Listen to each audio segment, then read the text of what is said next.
Soirée de gala pour le 1000e match du Paris Saint-Germain au Parc des Princes. 4 buts et une 7e victoire en 10 matchs de championnat.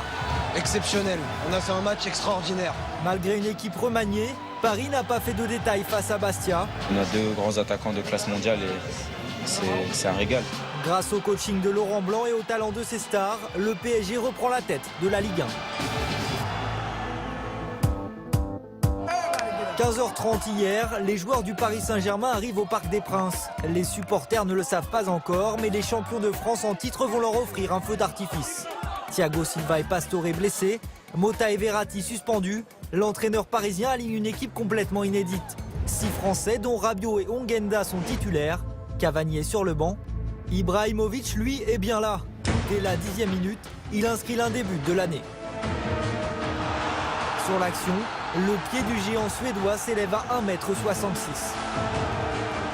Je suis au marquage avec lui, il y a un centre qui est contré, le ballon il monte à 2 mètres, il met une aile de pigeon de l'autre côté en pleine lucarne. Il n'y a rien à dire. Le but ? Je ne sais pas, je dois le revoir à la télé. Les supporters, eux, ont bien vu ce but venu d'ailleurs.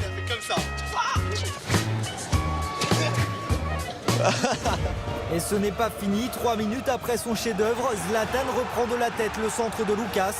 2-0 et 5e but d'Ibrahimovic en Ligue 1 cette saison. Les premiers matchs après les rencontres internationales sont toujours difficiles, mais ce soir on a été très bons. En deuxième mi-temps, c'est au tour de Cavani, entré à la pause à la place d'Ibra, de faire le show. Et l'Uruguayen sait également s'y prendre. Même le maître Ibrahimovic se lève pour applaudir. Magnifique.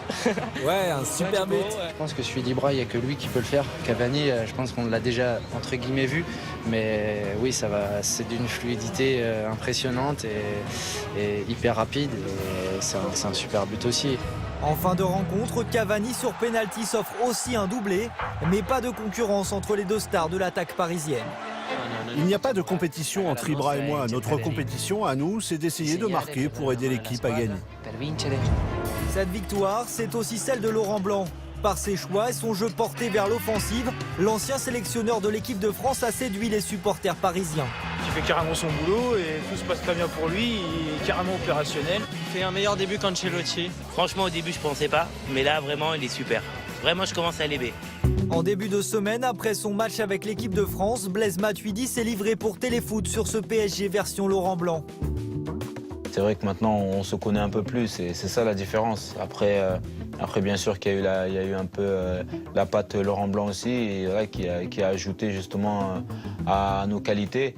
On a un objectif, voilà, c'est de faire mieux que la saison dernière. J'espère que ça va le faire. Avec Blanc, l'équipe a pris 24 points en 10 journées. C'est le meilleur total de l'histoire d'un PSG à nouveau leader du championnat, en attendant le match de Monaco aujourd'hui.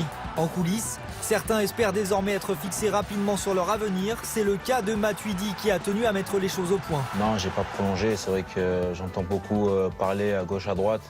Aujourd'hui, moi, je suis un joueur du PSG, mais voilà, il me reste moins d'1 an de contrat. C'est vrai que c'est dommage qu'il y ait un peu des bêtises qui se soient racontées. Voilà, tout simplement, c'est au PSG aussi de montrer s'ils veulent que je continue sur la durée. Voilà, c'est quand même surprenant que Paris vous prolonge pas, quoi, vu ce que vous réalisez, vu le joueur que vous êtes. Bah écoutez, ça c'est pas moi qu'il faudrait poser la question. C'est au dirigeant. Voilà, exactement. Avant une éventuelle prolongation, Matuidi a désormais la tête à la Ligue des Champions. Mercredi, les Parisiens se déplacent en Belgique. Une victoire face à Anderlecht permettrait au PSG de déjà entrevoir les 8e de finale.